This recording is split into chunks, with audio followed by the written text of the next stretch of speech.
समस्ताय विद्महे महाशक्तिनेत्राय धीमहि तन्नो अप्पाजि प्रचोदयात्।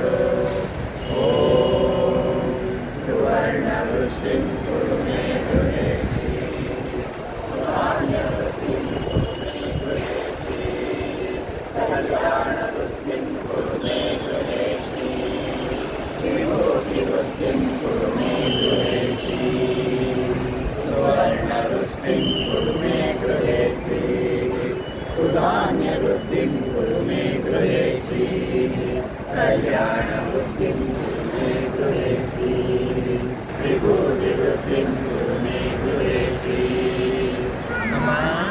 सुवर्णवृष्टिं कुरु मे गृहे सुधान्यवृष्टिं कुरु मे गृहे कल्याणवृष्टिं कुरु मे गृहे विभूतिवृष्टिं कुरु मे गृहे लोकाः समस्ताः सुखिनो भवन्तु लोकाः समस्ताः सुखिनो भवन्तु लोकाः समस्ताः सुखिनो भवन्तु समस्तसन्मङ्गलानि भवन्तु।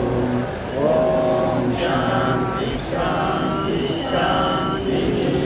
हरि ओं तत्सत्। सर्वं श्री जगदम्बार्पणमस्तु। सर्वं श्री गुरुचरणार्पणमस्तु।